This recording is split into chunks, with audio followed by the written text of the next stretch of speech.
नमस्कार, हमारे विशेष कार्यक्रम में आप सभी का बहुत बहुत स्वागत है। मैं हूं प्रियंका।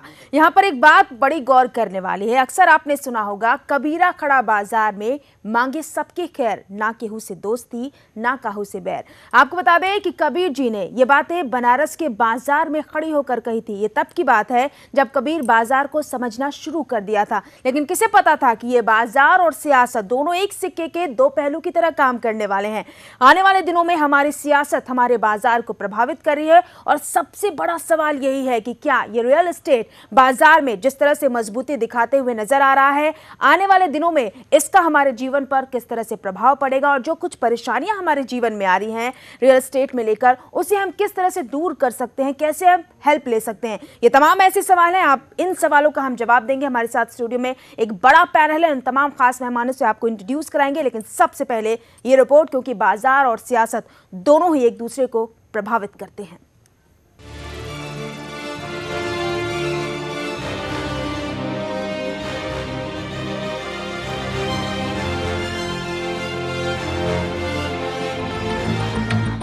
देश में चुनावी सरगर्मियां जोरों पर हैं। ऐसे में चुनावों के बाद बाजार के रफ्तार पकड़ने की उम्मीदें जताई जा रही हैं। लेकिन पिछले साल रियल एस्टेट को काफी उतार चढ़ाव का सामना करना पड़ा। इस साल भी ये सवाल अपनी जगह ज्यों का त्यों बना हुआ है कि रियल एस्टेट का कारोबार रफ्तार पकड़ेगा या आगे भी मंदी के दौर से ही गुजरेगा। अगर साल 2013 की बात की जाए तो साल भर बाजार कमजोर मांग, बिना बिकी प्रॉपर्टीज और दिवालिया होते बिल्डर्स के झमेले में फंसा रहा। क्या केंद्र में नई सरकार बनने पर रियल्टी का बाजार सुधरेगा? तो एप्रिसिएशन हो चुका है, जितने भी इन्वेस्टर थे वो सारे निकल चुके हैं, क्योंकि अब ज़्यादा एप्रिसिएशन हुआ है, आने वाला नहीं है सर इसमें। सब बिल्कुल अगर गवर्नमेंट आती है बीजेपी की तो हो सकता है कि मार्केट अच्छा जाए इसमें। नहीं सर, ऐसा कुछ नहीं है। उसमें जो एंड यूज़र थे उनके लिए थोड़ी प्रॉब्लम हुई है, क्योंकि इन्वेस्टर तो ऑलरेडी निकल चुके थे उसमें। रियल्टी के जानकारों का कहना है कि देश में आर्थिक सुस्ती को देखते हुए आगे बाजार क्या करवट लेगा, इसको लेकर रियल्टी कंपनियों में बेचैनी है। वे सरकार से आश्वासन चाहते हैं कि सरकार से इस बाजार को कितना समर्थन मिलेगा। हालांकि अब तक ये देखा गया है कि भारत में रियल एस्टेट का बाजार किसी एक खास पैटर्न पर नहीं चला। लेकिन वर्ष 2013 और 2014 की पहली तिमाही में राजनीतिक अनिश्चितता, लिक्विडिटी समस्या, बैंक की उच्च ब्याज दरें रियल एस्टेट कारोबार की सुस्ती के मुख्य कारण रहे। इस सेक्टर के लिए कोई अच्छी बात है तो सिर्फ एक, और वो ये कि बिक्री धीमी तो है मगर ठहरी हुई नहीं। ऑलरेडी हमारा फ्लैट है 2550 रुपए के रेट पे बिगिनिंग में लिया था, अभी अराउंड 5,500-6 हज़ार रुपए का रेट है। रिटर्न अब ये है एक्सपेक्टेड, यहाँ जो रेडी टू मूव है प्रॉपर्टी और जो वो 8-9 हज़ार रुपए के रेट पे है, तो जब तक हमें पोजीशन मिलेगा शायद ये उम्मीद है इसका भी रेट वही होगा। लेकिन बाजार के सुस्त होने की एक अन्य वजह प्रॉपर्टी बाजार में मंदी, विदेशों से पैसा न मिलना और आरबीआई में बैंक की ब्याज दरों में कटौती को माना जा रहा है। रियल्टी सेक्टर में कीमतें बेतहाशा ढंग से बढ़ी हैं, जबकि उस अनुपात में लोगों की आमदनी नहीं बढ़ी है। ये कहना गलत नहीं होगा कि विकसित देशों में रियल एस्टेट का बुलबुला केंद्रीय बैंकों की रणनीति का नतीजा है, जिसके तहत उन्होंने ब्याज दरों को बहुत कम रखा है। देश की आर्थिक राजधानी मुंबई में रियल्टी की कीमतें देश के रियल्टी सेक्टर की औसत कीमत से ज्यादा हैं, लेकिन वहां बढ़ोतरी अमूमन नहीं के बराबर है। वहीं एनसीआर क्षेत्र में प्रॉपर्टी की कीमतें 2010-2011 से तेजी से बढ़ रही है। एनसीआर और एमएमआर के टियर 1 क्षेत्रों के हालात देखकर अंदाजा लगता है कि इनका बुलबुला फूट सकता है। इन क्षेत्रों में बिना बिकी प्रॉपर्टी को देखते हुए लगता है कि यहाँ कीमतें तेजी से गिर सकती हैं।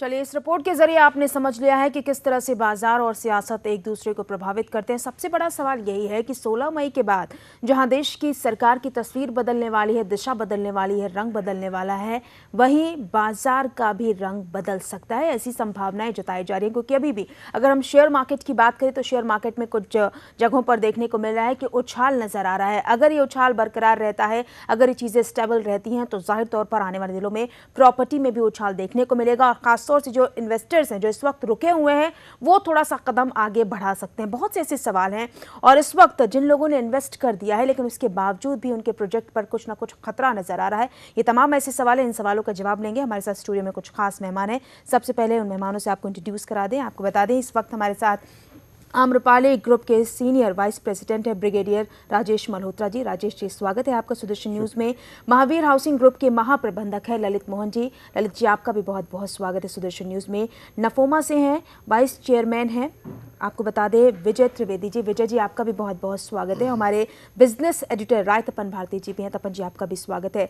सबसे पहले राजेश जी, आपके पास ही आना चाहूंगी। नई सरकार और रियल एस्टेट अगर हम की बात करें तो कितनी ज़्यादा उम्मीदें हैं? 16 मई के बाद ऐसा लग रहा है कि रियल एस्टेट में कुछ बदलाव, कुछ इम्प्रूवमेंट नज़र आ सकता है। देखिए, ये हम सब की उम्मीद यही है कि कोई भी गवर्नमेंट आए, और यही हर व्यक्ति एक्सपेक्ट कर रहा है कि इस बार स्टेबल गवर्नमेंट आएगी, स्थिर सरकार हो। स्थिर सरकार होगी तो हर चीज़, हर नीति स्थिर होगी। अगर सरकार स्थिर नहीं होगी, तोड़फोड़ की गेम्स होंगी, तो कोई, चाहे रियलिटी स्टेट हो, हाँ। स्टॉक एक्सचेंजेस हों, या कोई भी खरीद या बेच की कार्य, उसमें कस्टमर जो है हाफ हार्टेडली पार्टिसिपेट करेगा। तो इस वक्त मेरी उम्मीद यही है, विदाउट सेइंग कि कौन सी पार्टी आएगी या कौन सी नहीं आएगी, एक स्थिर सरकार की उम्मीद जो बनी हुई है वो अगर आए। लेकिन आप, यानी ये माना जा सकता है राजेश कि अगर एक स्थिर सरकार होगी तो जो प्रॉपर्टी में इन्वेस्ट करना चाहते लोग, उनका रुझान तेजी से बढ़ेगा। बिल्कुल बढ़ेगा। हाँ। बिकॉज आप देखिए, एक ये हमारे कल्चर में प्रॉपर्टी उतनी ही इम्पोर्टेंट है जितना हमारा रोज का खाना और पीना। शायद कपड़े में पहनने में हम कमी कर सकते हैं, सस्ता ले लेंगे, लेकिन खाना और प्रॉपर्टी हर व्यक्ति, किसी भी तबके का हो, उसकी उम्मीद का सपना होता यही है सपना है कि मेरा अपना घर हो, छोटा घर हो, मुझे सर जगाने के लिए जगह चाहिए। 3 मूलभूत आवश्यकताओं में भी रोटी, कपड़ा, मकान शामिल है। हाँ। जी। लेकिन बुनियादी बात यह है जी कि रियल्टी सेक्टर में बदलाव, सुधार या कैसे होगा? नई सरकार क्या क्या कदम उठावे? आपकी बात, हम तो सरकार और आपके बीच के संवाद वाहक हैं, हमारे जरिए सरकार तक बात जाए। जैसा कि आप क्या चाहते हैं, क्या उम्मीदें कर रहे हैं कि वो क्या बदलाव लाए? देखिए, सरकार से उम्मीद यही है कि कोई भी कार्य हो, उसको सिंगल विंडो क्लियरेंस, जो शायद मैं भी 15, 20, 25 साल से सुनता हूँ कि आप एक क्लियरेंस ले लेते हैं, दूसरी नहीं मिलती, उसके बाद तीसरी मिल जाती, चौथी नहीं मिलती, महीनों समय बर्बाद, जिसके ऊपर पैसा इतना खर्च हो रहा है कि जिस आदमी ने लोन लेना है वो हताशा में रहता है, मैं लोन लूँ ना लूँ। बिल्डर कहता है मैं आगे अपना प्रोग्रेस करूँ ना करूँ। तो जब तक ये सिंगल विंडो सिस्टम नहीं आएंगे, ये प्रॉब्लम जो मैं समझता हूँ कंटिन्यू होगी। चलिए, आपने कहा कि कौन सी सरकार आएगी मैं नहीं जानता हूं, लेकिन नरेंद्र मोदी बार बार कहते हैं कि गुजरात में हमने सिंगल विंडो सिस्टम दिया और हम प्रधानमंत्री बनेंगे तो सिंगल विंडो सिस्टम देंगे। हम उम्मीद कर सकते हैं कि नई सरकार, शायद जनता उनको मौका दे तो शायद सुधार की बात। चलिए तपन जी, अब आपके पास आना चाहूंगी। अगर हम रियल एस्टेट की बात कर ले, प्रॉपर्टी की बात कर ले, बाजार की बात कर ले और सियासत की बात कर ले, दोनों एक दूसरे को किस तरह से एक दूसरे को प्रभावित कर रहे हैं, और आने वाले दिनों में, जैसा कि इन्होंने कहा है राजेश जी ने, कि अगर एक स्टेबल सरकार होती है, कुछ चीज़ें बदलाव करती है, कुछ चीज़ें हमें बेहतर प्रेजेंट करती है, तो हम ये कह सकते हैं कि लोगों का जो इंटरेस्ट है वो प्रॉपर्टी की तरफ बढ़ेगा। क्या बदलाव होने चाहिए, किस तरह से लोगों को कदम उठाना चाहिए? क्योंकि लोग अभी भी डरे हुए हैं, इन्वेस्ट नहीं करना चाहते हैं। पैसा है उनके पास, शौक है कि हम प्रॉपर्टी लें, लेकिन अभी कुछ दिन के लिए मार्केट को देखें, उसके बाद पैसा लगाएंगे। प्रियंका, मुझे लगता है कि ये बात सही है कि हर आदमी एक मकान का सपना देखता है, लेकिन दुख की बात है कि भारतवर्ष में आज़ादी के 65 साल से अधिक गुजर गए, कोई पॉलिसी अब तक क्लियर नहीं हो पाई कि रियल एस्टेट के लिए क्या पॉलिसी होनी चाहिए। हमेशा हर साल कुछ ना कुछ बदलाव आता है, तो एक कंफ्यूजन की स्थिति ग्राहकों के लिए भी है और बिल्डर के लिए भी है। तो एक तो पहले इसको एक बार तय कर लें कि हमारा सिस्टम क्या होगा। जैसा कि मल्होत्रा जी कह रहे थे कि सिंगल विंडो सिस्टम हो तो जो 1.5 साल भर लग जाते हैं प्रोजेक्ट को स्टार्ट करने में, खर्च बढ़ जाता है, ब्याज बढ़ जाता है, उससे राहत मिलेगी। दूसरा, मुझे लगता है कि इन बिल्डरों का एक संगठन है क्रेडाई का हर शहर में ब्रांच है, दिल्ली में भी, एनसीआर में भी इसका ब्रांच है और राज्यों के स्तर पर भी है। पिछले 2-3 वर्षों से क्रेडाई ने सामूहिक रूप से आपस में संबंध बनाए और दावा किया गया कि ग्राहकों की समस्या भी सुनेंगे और बिल्डरों की भी समस्या सुनेंगे। ये अलग पक्ष है कि विजय त्रिवेदी जी स्पष्ट करेंगे कि ग्राहकों की बात कितनी सुनी गई, नहीं सुनी गई। बहरहाल क्रेडाई चाहे तो जिस तरह से टेलीकॉम्स ये टीवी इंडस्ट्री में है कि टीवी इंडस्ट्री में चैनलों की एक बॉडी बनी हुई है और आपस में तय हो जाता है कि हमें सेल्फ रेगुलेशन कैसा करना है। क्रेडाई को भी सेल्फ रेगुलेशन में क्या कदम उठाना चाहिए, वो थोड़ा सा मैसेज और सख्त मैसेज जाने की ज़रूरत है। बड़ा जब तक वो मैसेज कस्टमर को नहीं जाएगा उसका विश्वास नहीं लौटेगा। कुछ सिर्फ क्रेडाई ही नहीं, और कुछ सरकार को बिल्डर्स को भी ध्यान में रखनी होगी क्योंकि अक्सर दो बातें और मैं कह दूं। सर्विस टैक्स, पहले सर्विस टैक्स इस सेक्टर में नहीं था। जब भी कोई अब फ्लैट खरीदता है तो उसे लगभग 3% के आसपास उसे सर्विस टैक्स का भी शिकार होना पड़ता है।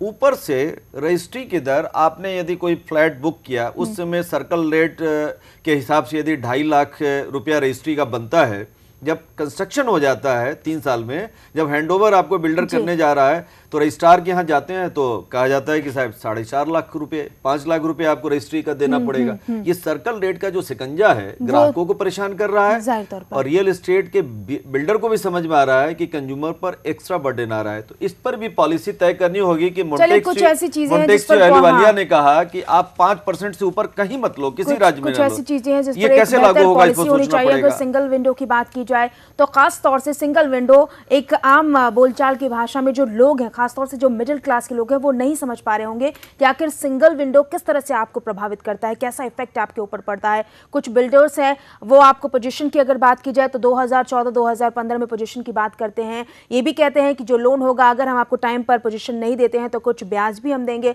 लेकिन उसके बावजूद भी कुछ ना कुछ फॉल्ट बिल्डर्स और जो ग्राहक होते हैं उनके बीच में नजर आता है। उसके लिए क्या ऑप्शन है, किस तरह से आप तलाश सकते हैं। और खासतौर से अगर नोएडा एनसीआर की बात की जाए तो इन तमाम इलाकों में बड़े बड़े बिल्डर्स के प्रोजेक्ट हैं, बिल्डिंग्स हैं, बन रही हैं, पोजीशन का दावा किया जा रहा है। वहां पर लोग मौजूद हैं, लोगों में किस तरह के विचार हैं, लोग क्या चाहते हैं कि अगर उन्होंने 2 लाख इन्वेस्ट किया है तो आने वाले वक्त में उन्हें 5 लाख रिटर्न मिले, तभी उन्हें फायदा मिलने वाला है। और बिल्डर्स भी यही चाहते हैं कि अगर उन्होंने 10 लाख फ्लैट में लगाया है तो उन्हें भी फायदा मिले। तो सभी अपने अपने फायदे की बात सोच रहे हैं और इन्हीं सब बातों को समझने के लिए सुदर्शन न्यूज की संवाददाता मनु लखोत्रा से कुछ खास लोगों से बातचीत की, सुनते हैं क्या कुछ कहा। नोएडा शहर के सेक्टर 75 में खड़ी हूं और यहां आप देख सकते हैं कितनी बड़ी बड़ी इमारतें हैं जिन पर काम चल रहा है और इन इमारतों पर करोड़ों का रुपया खर्च हो चुका है। इन्वेस्टरों का कहना है कि इन इमारतों के लिए पैसा नहीं आ रहा है क्योंकि बैंक की ब्याज दरें बहुत ऊंची हैं और खरीदारों का ये कहना है कि इस वक्त अगर लिया जाए तो मंदी का समय है, क्या उनको पूरी रिटर्न मिल पाएगी। इन सब तमाम सवालों में उलझे पड़े हैं हमारे कस्टमर्स। और आप देख सकते हैं मेरी इस साइड गार्डनेरिया ग्रुप है, इनकी बिल्डिंग्स हैं और मेरी दूसरी साइड जीएम ऑर्किड बिल्डिंग्स के ग्रुप है और यहाँ देखिए बिल्डिंग्स ये पूरी हो चुकी हैं, इनका काम कंप्लीट हो चुका है। लेकिन इस साइड अगर आप नजर दौड़ाएं तो इस साइड बिल्डिंग्स अभी अधूरी हैं, काम रुका पड़ा है, कोई भी कंस्ट्रक्शन वर्क नहीं नजर आ रहा है। और यहाँ इस तरफ देखें तो कंस्ट्रक्शन वर्क है, बहुत ही धीमी गति से चल रहा है। तो मैं आपको बता दूं कि यहाँ आसपास 100 से भी ज्यादा जो हमारे कंस्ट्रक्शन वर्क 100 से भी ज्यादा चल रहा है और ढेरों लोगों ने यहाँ पर इन्वेस्ट किया है।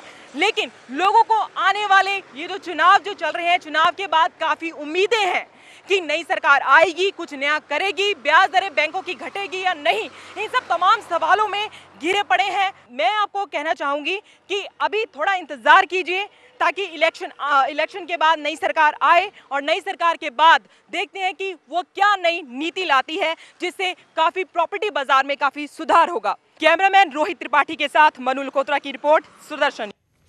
चलिए, तो आपने देखा कि मनु ने तमाम जगहों का जायजा लिया है। खासतौर से बिल्डिंग्स की अगर बात की जाए तो आपने देखा बड़ी बड़ी बिल्डिंग्स है, लोगों का सपना है इन बिल्डिंग में, क्योंकि सभी चाहते हैं एक सुंदर सा सपना हो जहां वो अपने परिवार के साथ जीवन यापन करें। लेकिन उनके सपनों पर इस वक्त ग्रहण नज़र आ रहा है और ये सब कुछ सिर्फ मार्केट की वजह से हो रहा है। और जिस तरह से हमारे तमाम खास मेहमान बता रहे हैं कि अगर स्थिर सरकार आती है तो उससे रियल एस्टेट पर इफेक्ट पड़ेगा। अगर रियल एस्टेट बेहतर होता है तो आने वाले दिनों में इन बिल्डिंग्स की तस्वीर, इन तमाम एरियाज़ की तस्वीर बदल सकती है। तस्वीर बदलेगी तो वो विकास के मायने भी समझा सकती है, क्योंकि जैसे जैसे हम डेवलप होंगे लोगों को रोजगार मिलेगा, विकास बढ़ेगा, और जो एरिया है खासतौर से नोएडा की बात करें, एनसीआर की बात करें, तो वहाँ की तस्वीरें अलग होती जाएंगी। और आने वाले दिनों में ये बिल्डिंग्स हमें प्रॉपर्टी में और ज़्यादा इन्वेस्ट करने के लिए आकर्षित करेंगे और ज़्यादा से ज़्यादा लोग इससे जुड़ने की कोशिश करेंगे। लेकिन कैसे, किस तरह से जुड़ सकते हैं, कैसे बदलाव हो सकता है, क्या करना चाहिए, किन किन बातों का ध्यान में रखना चाहिए। खासतौर से अभी अगर बात की जाए तो बिल्डर्स और ग्राहकों के बीच में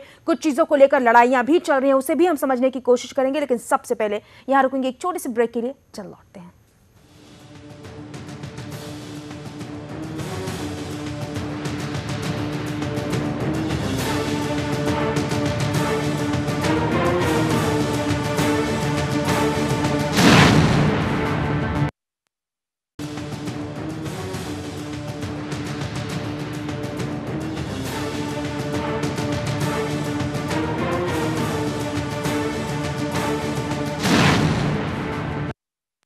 ब्रेक के बाद आपका बहुत बहुत स्वागत है। लगातार बात हम कर रहे हैं बाजार और सियासत की, कुछ इसके अहम पहलू हैं, इसे समझना बेहद ज़रूरी है। हमारे साथ लगातार खास मेहमान है, हर पहलू को हम समझने और जानने की कोशिश कर रहे हैं, क्योंकि ये पहलू आपको प्रभावित करता है और इसी पहलू से हमारी राजनीति, हमारे देश के विकास की गति भी प्रभावित करती है। जो रफ्तार मार्केट ने पकड़ा है, अगर ये रफ्तार जारी रहती है आने वाले दिनों में 16 मई के बाद जो तस्वीरें बनती हैं, उसके बाद किस तरह की ग्रोथ रेट हो सकती है, किस तरह की दरें बढ़ सकती हैं। ब्याज दरों की बात की जाए, उम्मीद लगाई है जनता ने कि शायद ब्याज दरों में कमी हो। अगर ब्याज दरों में कमी होती है तो इससे जनता को फायदा मिलेगा, ज़्यादा से ज़्यादा बिल्डर्स को भी इससे फायदा मिलेगा, क्योंकि लोग ज़्यादा से ज़्यादा पैसे इन्वेस्ट करेंगे प्रॉपर्टी में। इससे उनका घर का सपना पूरा होगा, बिल्डर्स के जो प्रोजेक्ट हैं वो ज़्यादा से ज़्यादा बिकेंगे और जो हमारे देश के विकास की गति है उसमें रफ्तार नजर आएगी। हम आपके पास आना चाहेंगे, महावीर हाउसिंग ग्रुप के महाप्रबंधक है ललित मोहन जी। ललित जी, आपसे जानना चाहूँगी, इस वक्त जो तमाम चीज़ों को आप देख रहे हैं, अगर हम सरकार और बाजार रियल एस्टेट की बात करें तो इसे आप किस तरह से आंकते हैं, किस तरह से देखते हैं? मैं ब्रिगेडियर साहब की बात को ही थोड़ा आगे बढ़ाना चाहता हूँ जी। इसमें अगर स्टेबल गवर्नमेंट आती है तो हमारी सबसे पहली उम्मीद ये है कि इंटरेस्ट रेट कम ना हो, स्टेबल रहे, जो है इससे ज़्यादा ना जाए। दूसरी बात, सर्विस टैक्स में रिफॉर्म, टीडीएस में रिफॉर्म। अभी गवर्नमेंट ने पीछे 50 लाख से ऊपर की रजिस्ट्री पे 1% सर्विस टैक्स टीडीएस लगाया है, तो वो भी ये बायर को देना पड़ेगा, ये बायर को देना पड़ेगा, उससे भी उसकी कॉस्ट इंक्रीज होती है, तो उसकी प्लानिंग, फाइनेंशियल प्लानिंग गड़बड़ाती है। दूसरी हर साल सर्कल रेट बढ़ा के रजिस्ट्री का दूसरी चीज, जब हम बुकिंग करते हैं किसी भी प्रोजेक्ट की, या वो फ्लैट हो या प्लाट हो, तो जो सर्कल रेट है, जो रजिस्ट्री चार्जेज है, जो स्टैंप ड्यूटी है, वो उस रेट को एप्लीकेबल होनी चाहिए। उससे भी बजट बिगड़ता है। आप उसको 6 महीने में 10% कर देंगे। अब वो बायर परचेज कर रहा है 24 मंथ के इंस्टॉलमेंट पे, वो इंटरेस्ट भी दे रहा है बैंक को, तो ये एक पॉइंट है। दूसरा, जो भी प्रोजेक्ट टॉलरेंस होती है, गवर्नमेंट सबसे पहले फेल्यूर होती है इंफ्रास्ट्रक्चर डेवलप करने में। उसका सारा जुम्मा जाता है, जाके पड़ता है रियल एस्टेट इंडस्ट्री पे। इन्वायरमेंट डेवलपमेंट, जो वहाँ से डेवलपमेंट नहीं हो पाता, डेवलपमेंट, रोड्स नहीं, सीवर नहीं। और फिर दूसरी बात, ये प्रॉमिस कर देते हैं कि भाई 2010 तक वहाँ मेट्रो आ जाएगी, वो 2020 के लिए एक्सटेंड कर दी। यानी आपको लगता है कि अगर जो सरकारें हैं वो प्रॉपर्टी को ज़्यादा से ज़्यादा सहयोग करें, बिल्डर्स को सहयोग करें, रियल एस्टेट को सहयोग करें, तो चीज़ें प्रॉफिट में आ सकती हैं और बेहतर हो सकती हैं। एडमिनिस्ट्रेशन और इंफ्रास्ट्रक्चर, जनता को लाभ मिल रहा है। एडमिनिस्ट्रेशन और इंफ्रास्ट्रक्चर को अगर पैरेलल डेवलप करें तो जनता, बायर और इंडस्ट्री दोनों को लाभ मिलेगा, दोनों को ही ग्रोथ होगा। ललित मोहन जी, आपके संदर्भ में एक छोटा सा पॉइंट बता रहा हूँ कि चीन में मेरे एक पत्रकार मित्र गए, वहाँ से लौट कर आए, तो उन्होंने कहा कि मैं तो चीन को देखकर हैरान था। वहाँ नेशनल हाईवे के किनारे जो सड़क जो जा रही थी किनारे, जिसको सर्विस लेन कहते हैं, वो कहते हैं कि सर्विस लेन भी NH24 आप देख रहे हैं, इंदिरापुरम से जो हापुड़ की ओर जाती है, कहते हैं कि वो जो NH24 से भी चौड़ी उनकी सर्विस लेन है। उन्होंने सन 2025 का सपना देखा है। तो हमारी सरकार जब 2025 और 2040 का सपना देखेगी तभी हम इंफ्रास्ट्रक्चर खड़ा करेंगे, नहीं तो जगह जगह कारें अटक रही हैं, आप घंटों बर्बाद कीजिए ट्रैफिक में। हमारी इसमें भी एक प्रॉब्लम है प्लानिंग में। हमने 2010 का बजट बनाया, 2020 का बनाया, हमने देखा भाई हमारा 60 मीटर रोड से काम चल रहा है उसकी, या 40 मीटर वाइडर रोड से काम चल रहा है।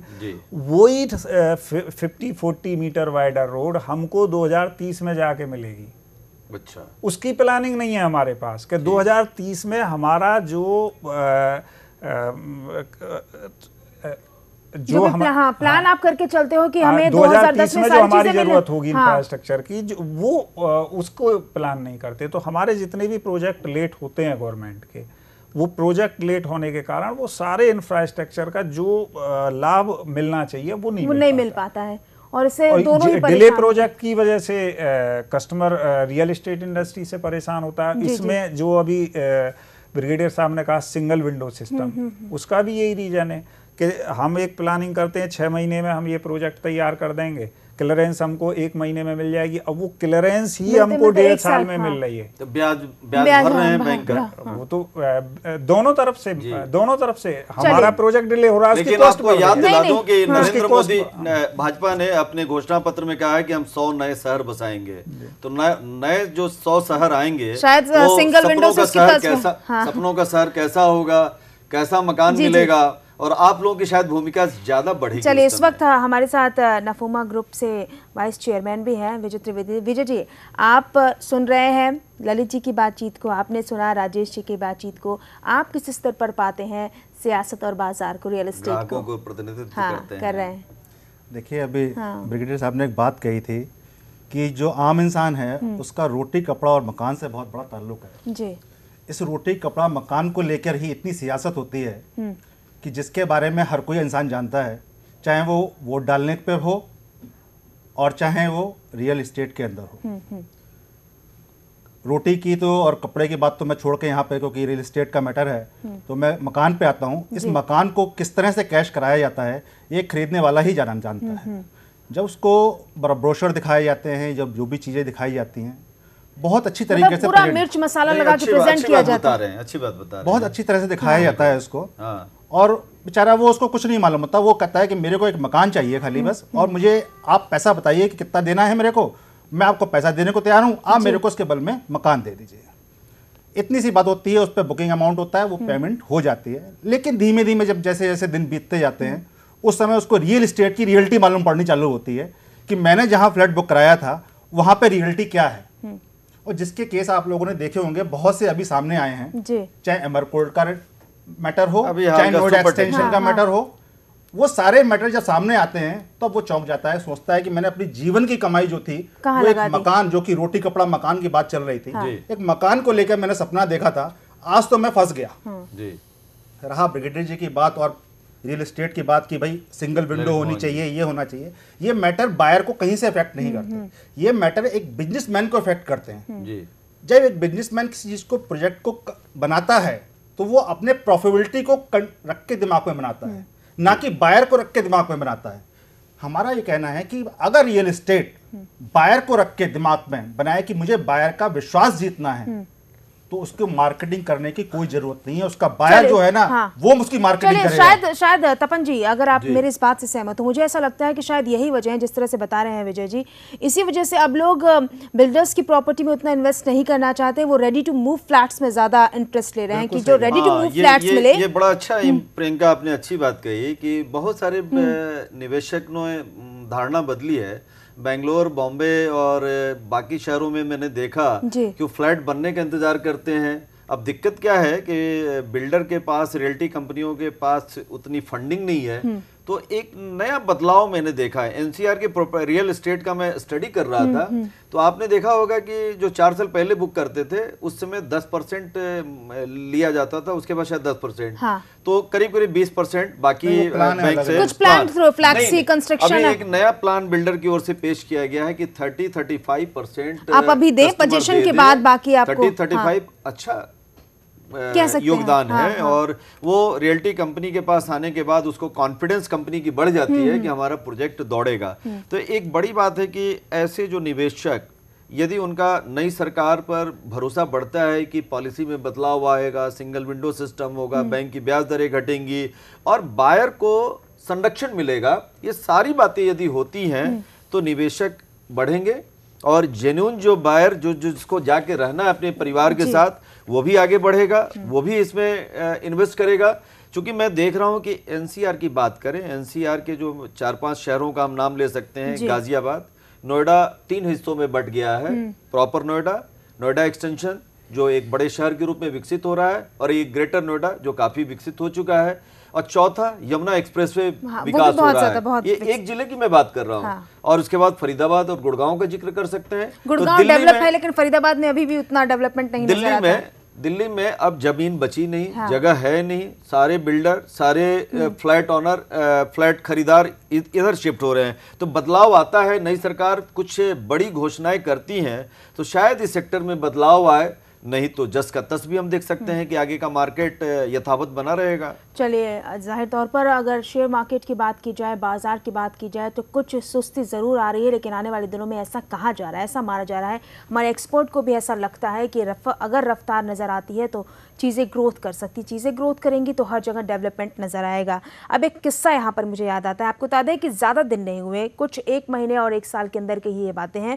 नोएडा सेक्टर 93 की अगर बात की जाए तो यहाँ पर सुपरटेक का 40 मंजिला टावर बनाया जा रहा था, जिसे अब हाईकोर्ट की तरफ से गिराने का आदेश दिया गया, यानी कि हाईकोर्ट की गांच गिरती हुई नजर आ रही है इस बिल्डिंग के ऊपर।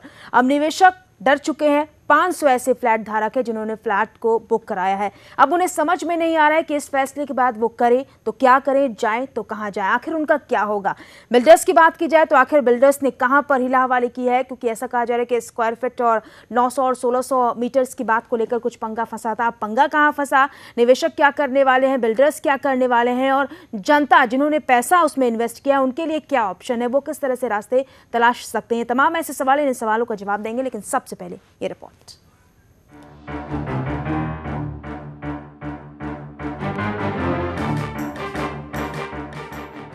नोएडा सेक्टर 93A में बनाए जा रहे 40 मंजिला टावरों को गिराने के हाईकोर्ट के आदेश के बाद निवेशकों की रातों की नींद उड़ गई है, जिसका असर ये हुआ कि करीब 1 करोड़ रुपए कीमत वाले सैकड़ों फ्लैटों के लगभग 250 खरीदार सड़कों पर उतर आए।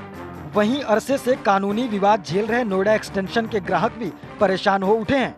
सिर्फ इतना ही नहीं, उन्हें ये आशंका सता रही है कि वहां बड़े पैमाने पर लेआउट में बदलाव और एक्स्ट्रा टावर बनाने वाले बिल्डरों पर भी कोर्ट का डंडा चल सकता है, और अगर ऐसा हुआ तो उनके सपनों का घर आबाद होने से पहले ही उजड़ जाएगा।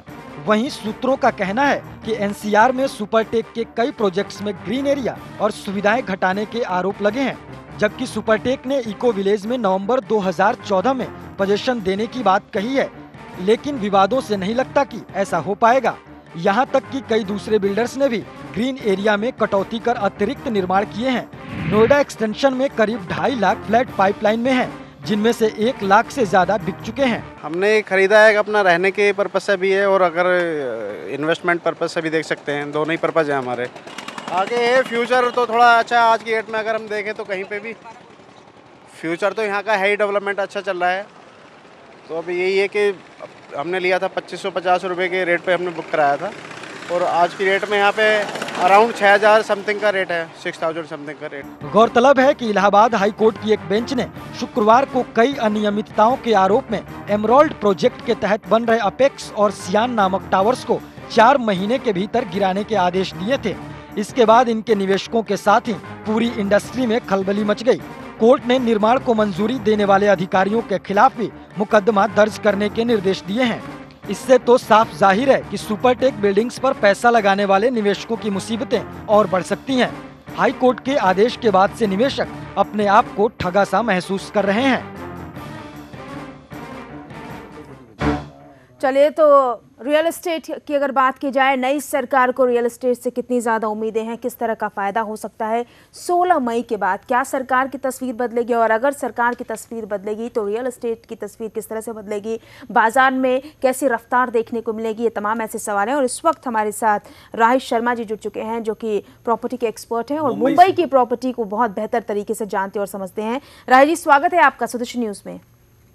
धन्यवाद जी। राय जी, मेरा सवाल यह है कि अगर मुंबई की बात की जाए, मुंबई में प्रॉपर्टी की कंडीशन किस तरह की चल रही है, और आने वाले दिनों में आप मुंबई की अगर खास तौर से सिर्फ पर्टिकुलर मुंबई की बात करें तो सरकार और मुंबई की रफ्तार को हम कैसे जोड़कर देख सकते हैं रियल एस्टेट से? देखिए, जहाँ तक वर्तमान स्थिति है, पिछले कई वर्षों से स्थिति ये बनी हुई है कि बहुत ही निराशाजनक स्थिति है जी। कोई भी व्यापारी हो, व्यापार और साथ में आवश्यकताएं लोगों की जो है, दोनों में जब तक सामंजस्य नहीं रहेगा तब तक वो रफ्तार अपनी एक जो नैसर्गिक गति होती है किसी भी बिजनेस की, किसी व्यापार की, वो नहीं आ पाती है। तो आज व्यापारी डरा हुआ है क्योंकि ना तो कोई पॉलिसी, जो वर्तमान सरकार है इनकी किसी तरह की कोई पॉलिसी क्लियर नहीं है। एक तरफ से बात करते हैं कि गरीबों को सस्ते घर चाहिए और दूसरी तरफ जो है किसी तरह की कोई स्पष्ट पॉलिसी इनकी नहीं दिखती है। पूरी बिजनेस जाती है, उसके बाद फिर उसमें किंतु परंतु लेकिन आता है। लोग जो निवेशक हैं बिल्डर पर से विश्वास होता है, बिल्डर का सरकार पर से विश्वास उठता है। इस स्थिति में अगर हम सकारात्मक दिशा में देखें तो कुछ अच्छा निकल के आएगा, तो फिलहाल उसकी कोई उम्मीद नहीं दिखती है। यानी आपको लगता है कि अगर सरकार थोड़ा सा सहयोग करे बिल्डर्स को और तमाम चीजों को तो चीजें बेहतर की जा सकती हैं? निश्चित रूप से बात वही हो रही है कि अगर अभी नया चुनाव हो रहा है, एक उम्मीद दिख रही है, सकारात्मक सोच दिख रही है एक सरकार की, जो संभावित सरकार आने वाली। ऐसा लग रहा है कि शायद एक कोई पॉलिसी है और लोग इस बात पर विशेष ध्यान दिया जाए कि रोटी कपड़ा मकान जो सुविधाएं हैं, आज भी देश में बहुत बड़ा तबका ऐसा है जिनके पास मकान नहीं, मूलभूत आवश्यकताओं से वंचित है। उस स्थिति में सरकार को जरूरत है कि इस सेक्टर पर उपयोग करे और आने वाली सरकार से हम लोग उम्मीद कर रहे हैं कि शायद कुछ इस स्थिति में बदलाव आएगा जो वर्तमान स्थिति है और एक सकारात्मक दिशा में बदल जाएगा। राही जी, यदि नई सरकार पॉलिसी में बदलाव करती है और कुछ अच्छे डिसीजन होते हैं तो बम्बई और बम्बई के आसपास में नवी मुंबई, ठाणे की मैं चर्चा करूं तो आप हमारे दर्शकों को बताना चाहेंगे कि किन किन इलाकों में वहां हमें रियल एस्टेट में ग्रोथ दिखाई पड़ेगा? संक्षेप में बता दें। नवी मुंबई में अगर बात करें, जो चूंकि एक प्लान्ड सिटी है नवी मुंबई, यहाँ पे होती है सिर्फ तो एक प्लानिंग के साथ में चलता है काम, यहाँ होता है। तो उसके हिसाब से नवी मुंबई और एक इंटरनेशनल एयरपोर्ट यहाँ पे जो घोषित किया गया है, अगर उसका काम आगे बढ़ता है तो नवी मुंबई के धौलागिरी, औलुआ, खालघर, ये सेक्टर का और ठाणे की बात करें तलोजा, इस 3 नोड में काफी काम संभावना है। बाकी थाने के आसपास अभी जो है मुख्य मुंबई से जो अभी तक जहाँ पे एकदम भीड़ भाड़ से लोग थोड़ा सा आगे निकलना चाह रहे हैं, यहाँ पे उनको जो है एक अच्छी ग्रोथ मिल सके। और एक आज जो आदमी इन्वेस्ट करता है उसके साथ में एक इच्छा ये भी होती है कि कुछ समय बाद जब कम से कम उसको इतना रिटर्न मिले तो उसको लगे कि हमने कुछ तो अचीव किया है। तो बाहर निकलता है आदमी तो आज वहाँ पे सस्ते सॉस को मिल जाता है। चलिए, सरकार अगर कुछ तब्दीलियां करती है तो कुछ चीज़ों को बेहतर बनाया जा सकता है, लेकिन सरकार का सहयोग बेहद ज़रूरी हो जाता है। जिस तरह से राही जी ने बताया कि सरकार का डिफॉल्ट जो है वो कई जगहों पर नजर आता है, कई स्तर पर नजर आता है और इसी वजह से जो जनता का विश्वास है वो बिल्डर्स पर कम होते जा रहा है। राही जी, स्वदेशी न्यूज़ से बातचीत करने के लिए, अपना कीमती समय देने के लिए आपका बहुत बहुत धन्यवाद। राजेश जी, आपके पास आना चाहूँगी। नोएडा सेक्टर 93 की अगर बात की जाए, जिसका हमने जिक्र किया है कि 40 मंजिला टावर है उसे गिराने की बात कही जा रही है, पंगा फंसा है स्क्वायर फीट को लेकर। कुछ हम चाहेंगे इससे आप डिटेल से बताएं कि किस तरह से देखा जाए और जिन लोगों पर अब गाज गिरी है, पर्टिकुलर की बात कर रहे हैं कि आखिर ऐसी चीजें बहुत सी जगहों पर देखने को मिल रही है क्योंकि एक यहाँ पर जो वायर्स हैं वो प्रभावित हो रहे हैं, उनके ऊपर इफेक्ट पड़ रहा है। तो क्या ऐसी चीजों को सुधारा जा सकता है? कहाँ गलती हो गई?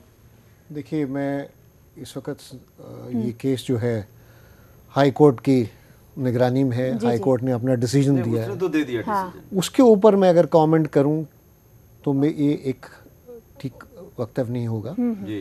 लेकिन मैं सिर्फ यही कहना चाहूँगा कि अगर गलत काम हुआ है तो इम्प्लीमेंटेशन ऑफ ऑर्डर होगा। अगर बिल्डर ने अपनी जितनी भी प्रोसेसेस को टाइम पे क्लियरेंसेस से किया है तो वो उसको एक पूरे आप एक उसके पक्ष को सुना जाना चाहिए।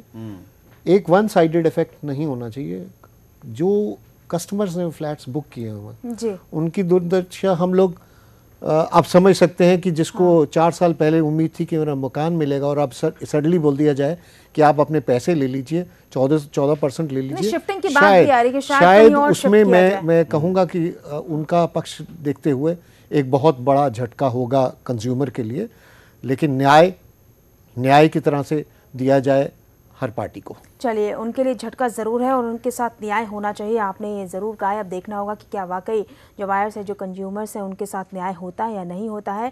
और भी बहुत ऐसे सवाल हैं प्रॉपर्टी से जुड़े। प्रॉपर्टी की बात हम सिर्फ इसलिए कर रहे हैं क्योंकि ये प्रॉपर्टी आपके भविष्य को सुनिश्चित करती है। जब तक अपने वर्तमान को बेहतर नहीं करेंगे, आने वाले भविष्य को आप सिक्योर नहीं कर सकते हैं। और प्रॉपर्टी एक अच्छा इन्वेस्टमेंट साबित हो सकता है आने वाले दिनों में, लेकिन कैसे, क्या करना चाहिए, किन किन बातों का ध्यान रखना चाहिए और बिल्डर्स और ग्राहक को किस तरह से अपने सामंजस्य को बेहतर करना करना, ये तमाम ऐसे सवाल हैं, इन सवालों का जवाब हम लेंगे, लेकिन सबसे पहले एक छोटा सा ब्रेक चलवा।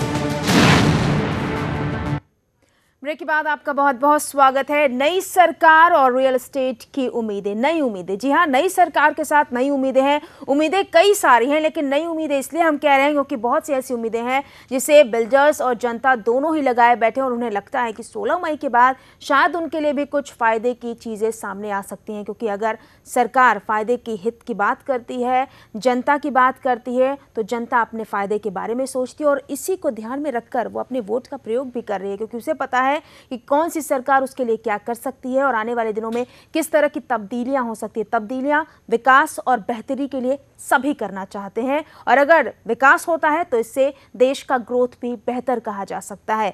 अगर देश की बात की जाए तो आर्थिक मंदी के चलते कई ऐसे प्रोजेक्ट हैं, या तो उनकी काम रुके हुए हैं या फिर उनकी जो कामों की रफ्तार है वो धीमी नजर आ रही है। इसी तमाम मसले पर हमारे संवाददाता नमित त्यागी ने नोएडा के सेक्टर का जायजा लिया, वहां की स्थिति को समझा है, दिखाते हैं आपको। मौजूद हूँ नोएडा शहर के सेक्टर 79 में और मैं आपको दिखाना चाहूँगा कि यहाँ पर तमाम प्रोजेक्ट बन रहे हैं। कई लंबी लंबी इमारतें यहाँ पर बन जारी हैं, लगातार उनमें काम जारी हैं। साथ ही साथ मैं आपको बताना चाहूँगा कि सेठी ग्रुप, महागुन ग्रुप और साथ ही साथ रोड के अगर हम उस साइड की बात करें तो अमरपाली ग्रुप के भी कई प्रोजेक्ट यहाँ पर बन रहे हैं। लेकिन साथ ही साथ मैं बताना चाहूँगा कि उन फ्लैटों में कार्य जो है लगातार सुस्ती में है, कार्य धीरे धीरे हो रहा है, लेकिन इसका जो कारण है वो अभी तक सामने नहीं आ रहा है। क्योंकि पिछले 1.5 या 2 सालों की अगर बात करें तो देश में लगातार आर्थिक सुस्ती का जो दौर चल रहा है उससे कहीं ना कहीं इस पर असर पड़ रहा है, जो मार्केटिंग है उस पर खासा असर पड़ा है। और साथ ही साथ मैं आपको दिखाना चाहूँगा इधर जो फ्लैट हैं वो उनमें लगातार कार्य जारी है, लेकिन कुछ जो फ्लैट है उनका काम पूरा हो चुका है, वो पूरे हो चुके हैं। और साथ ही साथ कुछ अलग अगर इन इधर फ्लैटों की बात करें तो लगातार यहाँ पर कार्य जारी है, लेकिन कार्य में जो सुस्ती है वो लगातार दिख रही है। हालांकि बिल्डर और इन्वेस्टर इस पर अभी कुछ बोलने के लिए राजी नहीं है, क्योंकि लगातार यहाँ पर निवेशकों का जो पैसा है वो काफ़ी मात्रा में लगा हुआ है। साथ ही साथ दिखाना चाहूँगा कि यहाँ पर कई प्रोजेक्ट यहाँ पर लगे हुए हैं, बन रहे हैं। इधर मैं दिखाना चाहूँगा जो यहाँ पर ज़मीन खाली पड़ी हुई है वो कहीं ना कहीं आने वाले प्रोजेक्टों के लिए छोड़ी गई है, लेकिन जो निवेशक हैं और जो साथ ही साथ बिल्डर हैं उनके मन में इस डर सता रहा है कि जो यहाँ पर अगर वो मकान बनाएंगे, फ्लैट बनाएंगे, वो कहीं ना कहीं आर्थिक सुस्ती के कारण खतरे में न डल जाए। तो साथ ही साथ लोकसभा चुनाव देश में चल रहे हैं, बिल्डरों के साथ साथ इन्वेस्टर को भी आशा है कि अगर नई सरकार आएगी तो कुछ नए विकास के दावे लेकर आएगी, जो ब्याज दरें हैं वो कम होंगी। साथ ही साथ अगर इस इलाके की मैं बात करूं तो ये इलाका एक ऐसा इलाका माना जाता है, यहाँ पर 3 किलोमीटर की दूरी पर यहाँ पर Noida city centre metro station है और जो नोएडा के और ग्रेटर नोएडा के बीच में मेट्रो चलनी है उसका भी कहीं ना कहीं एक मेट्रो स्टेशन के लिए यहाँ पर जगह छोड़ी गई है। कहीं ना कहीं अब देखना होगा कि जैसे ही लोकसभा चुनाव की जो 16 मई है उसको इलेक्शनों की काउंटिंग पूरी होगी, तब पता चलेगा कि रियल इस्टेट किस तरफ जाता है और जो निवेशकों और बिल्डरों की आशा है वो कितनी हो पाती है। कैमरामैन रोहित त्रिपाठी के साथ नमित त्यागी, सुदर्शन न्यूज, नोएडा, सेक्टर 79। तो आपने देखा कि नमित ने सेक्टर 79 का जायजा लिया है। बिल्डर्स के जो प्रोजेक्ट हैं वो चल रहे हैं, कई जगहों पर काम बंद है, कई जगहों पर काम किया जा रहा है, उसकी रफ्तार थोड़ी सी धीमी नज़र आ रही है। कुछ ग्रोथ होना चाहिए, उम्मीद ज़्यादा है, उम्मीदें किस तरह से पूरी होंगी, किस तरह के बदलाव होने चाहिए, किन किन बातों का ध्यान रखना चाहिए। और इन सब के बीच में अगर कोई पिसता है तो वो है बायर्स, जिसने प्रॉपर्टी में इन्वेस्ट कर रखा है। उसे लगता है कि 2014 पोजीशन का वो इंतज़ार कर रहा है, लेकिन उसके बावजूद उसे पोजीशन 2015 में मिलता है। आपके पास ही आना चाहूँगी राजेश जी, कुछ चीज़ें बार बार आपने शुरुआत में जिक्र किया सिंगल विंडो, हम चाहेंगे संक्षेप में एक बार सिंगल विंडो से किस तरह से आपको फ़ायदा मिल सकता है और अगर आपको फ़ायदा मिलेगा तो जनता पर भी इसका इफेक्ट आएगा, ज़्यादा ना सही थोड़ा ही। मेरा तात्पर्य सिंगल विंडो से था कि जितनी भी क्लियरेंसेस हैं इस वक्त 30 से ज़्यादा क्लियरेंसेस एक बिल्डर को लेनी पड़ती हैं अपना प्रोजेक्ट शुरू करने के लिए, जिसके लिए समय मतलब पैसा। अगर आप उस समय को 1 महीने से 2 महीने और 1.5 साल तक बढ़ाते रहेंगे, इसमें cost of land, cost of construction, cost of borrowing इतनी बढ़ जाती है कि बिल्डर को खुद नहीं समझ आता कि मैं करूं क्या ना करूं। एक प्लानिंग होती है, उस प्लानिंग को अगर सिंगल विंडो के थे, हर क्लियरेंस को जी नंबर ऑफ डेज, आपको 15 दिन में क्लियरेंस नहीं पहुंची, इसका मतलब आपकी प्रोजेक्ट क्लियर है। जो कि मैं आपको बता सकता हूँ, छोटे छोटे मुल्क, मॉरिशस ऐसे मुल्क में 15 दिन की कमिटमेंट पे ऐसी क्लियरेंसेस दी जाती हैं कि आपको क्लियरेंस मिल चुकी है, आप अपना प्रोजेक्ट शुरू करिए। मैं दूसरा कहना चाहूँगा कि इस देश में अभी तक हमारी जीडीपी को 5% की तकरीबन ग्रोथ जो है वो रियल एस्टेट से मिलती है। ना तो हमारी इंडस्ट्री स्टेटस मिला है इस इंडस्ट्री को, और ना ही कोई रेगुलेटरी बॉडी बनी है। तो मैं यही कहूँगा कि नई गवर्नमेंट हो या पुरानी गवर्नमेंट हो, कि ये जो बेसिक्स चीज़ों को कंबाइन करना एक गवर्नमेंट की रिस्पॉन्सिबिलिटी। चलिए, मुझे लगता है कि आपकी बात से ललित जी को ज़रूर कुछ कहना होगा। ललित जी, आप क्या कहेंगे, किस तरह से देखते हैं आप इन तमाम चीज़ों को? ब्रिगेडियर साहब की बात में आगे बढ़ाऊँ, मैं इनकी बात से सहमत हूँ। इसमें सबसे बड़ी दिक्कत यह है कि हमको इंडस्ट्री का दर्जा नहीं मिला जी, तो बैंकिंग सेक्टर फाइनेंस करने से कतराता है। उस बैंकिंग से और ना हमारे को ये डिसाइड करने का मौका देता है फाइनेंशियल बैंकिंग सिस्टम कि हमारा रॉ मटेरियल कहाँ से स्टार्ट होता है, लैंड से या कंस्ट्रक्शन मटेरियल से। तो सबसे बड़ी दिक्कत हमारी यही है कि इंडस्ट्री का दर्जा अगर इसको मिल जाए तो ये बैंकिंग सेक्टर के लिए भी क्लियरेंस हो जाए, उसके भी नॉर्म्स सेट हो जाएं कि भाई किस तरीके से हमारा इन्वेंट्री काउंट करेगा जी। तो चलिए, तो सबने अपनी अपनी बातें कह दी। अब विजय जी आपके पास आना चाहूँगी। एक बहुत लंबी लड़ाई चल रही है, अभी तक देखा जाए आपने बहुत संघर्ष भी किया है। इन तमाम जगहों पर सभी को अपना फ़ायदा चाहिए, सभी कोई सिंगल विंडो की बात कर रहा है, कोई इंडस्ट्री की बात कर रहा है, लेकिन कुल मिलाकर देखा जाए तो पिस्ता कौन है? सिर्फ ग्राहक। विजय जी, देखिए, मैंने कहा कि रोटी कपड़ा मकान को लेके जितनी सियासत होती है शायद कहीं पे भी नहीं होती उस चीज़ को लेके। और सबसे बड़ी बात मैं बायर से कहना चाहूँगा कि बायर बेचारा, मैं जानता हूँ उस चीज़ को कि वो कहीं पे भी उसको नॉलेज नहीं होती कि मकान के पेपर क्या होते हैं। जैसे अभी ब्रिगेडियर साहब ने कहा 30 क्लियरेंस लेनी पड़ती हैं, तो 30 क्लियरेंस को उसको नहीं मालूम, उसको सिर्फ अपना मकान दिखता है कि मुझे मकान चाहिए मेरा। तो उसमें मैं कहना चाहूँगा कि वो अपना जो भी मकान लेना चाहें, एक तो सबसे पहले बुकिंग कराने से पहले एक ट्रू डिस्क्लोजर फॉर्म होता है जिसमें कि प्रोजेक्ट के बारे में पूरी जानकारी होती है जी। वो जरूर बिल्डर से मांगे बुकिंग कराने से पहले। और अगर बिल्डर देने को मना करता है इस चीज़ को, तो समझिए कहीं ना कहीं गड़बड़ है उसके अंदर, क्योंकि ट्रू डिस्क्लोजर फॉर्म जो होता है उसके अंदर प्रोजेक्ट से रिलेटेड सारे मैटर मेंशन होते हैं। उसके अंदर उसमें बताया जाता है कि ये प्रोजेक्ट की ज़मीन किससे ली गई, कब ली गई, क्यों ली गई और इसका यूज़ क्या है, सब चीज़ों की क्लियरेंस होती है उस पर, सब चीज़ों का।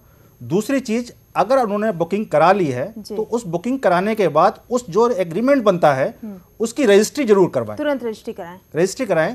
जिससे क्या है, हो सकता है कि कल को बिल्डर उसको मानने को मना कर दे अगर कोई डिस्प्यूट क्रिएट होता है, लेकिन लीगल ग्राउंड पे वो बहुत ही इंपॉर्टेंट होता है और कोर्ट उसको कंसीडर करता है जी। तो इन दो चीजों का अगर वो ध्यान रखें तो बहुत सी समस्याएं। चलिए, ये वायर्स के लिए बहुत बेहतर जानकारी आपने सुदर्शन न्यूज़ के इस कार्यक्रम के जरिए दी है कि अगर इन दो बातों को, हम बहुत सी ऐसी बातें हैं और आगे आने वाले दिनों में हम प्रॉपर्टी को लेकर गहन मंथन और चिंतन करने वाले हैं, क्योंकि ज़रूरत आपकी है और आपकी हर ज़रूरत को हम समझते और जानते हैं। इसीलिए हम एक कार्यक्रम भी लेकर आए हैं ताकि आप किस तरह से प्रॉपर्टी में इन्वेस्ट करें, किन किन बातों का ध्यान रखें। और कुछ दिनों बाद कुछ तब्दीलियाँ भी की जाएंगी। संक्षेप में आपसे तपन्नी जाऊँगी, ये तमाम चीज़ें सरकार, बाजार, सियासत, जनता, वायर्स, क्या कुछ है? मैं तो बायर के लिए एक ही बात कहूँगा कि बिल्डर उसे बच्चा न समझे कि बच्चा है, इसको बहला देंगे और उसे। और दूसरा मैं बिल्डर के लिए कहूँगा कि मुझे एक छोटा सा उदाहरण अपने दर्शकों को बताना है कि एक डॉक्टर थी, उन्होंने बैंक में अप्लाई किया तो डॉक्टर और सीए का लोन बहुत जल्दी पास हो जाता है, उनका 15 दिन में पास हो गया। वह डॉक्टर की आमदनी थी 20,000 और एक ब्यूटिशियन गई बैंक में, उन्होंने कहा मेरी आमदनी 1 लाख रुपए महीने है। तो बैंक के मैनेजर ने कहा मैडम सॉरी, आपको कारोबार का दर्जा नहीं मिला है। और उनकी आंखों में आंसू था, मायूस हो गई।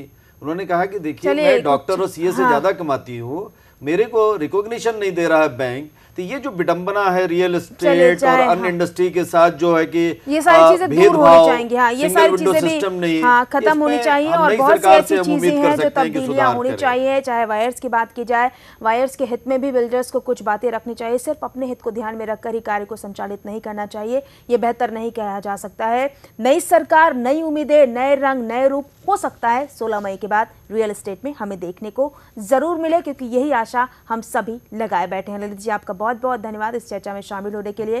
राजेश जी आपका भी बहुत बहुत धन्यवाद अपना कीमती समय देने के लिए, इस पर तमाम राय देने के लिए। विजय जी आपका भी बहुत बहुत धन्यवाद इन तमाम मसलों पर अपनी राय देने के लिए। तपन जी आपने बहुत बेहतर तरीके से हमारे दर्शकों को बताया, आपका भी बहुत बहुत धन्यवाद इन तमाम मसलों पर चर्चा करने के लिए। तो इसी के साथ हमारे विशेष कार्यक्रम में बस इतना ही। जुड़े रहें सुदर्शन न्यूज़ के साथ। जय हिंद।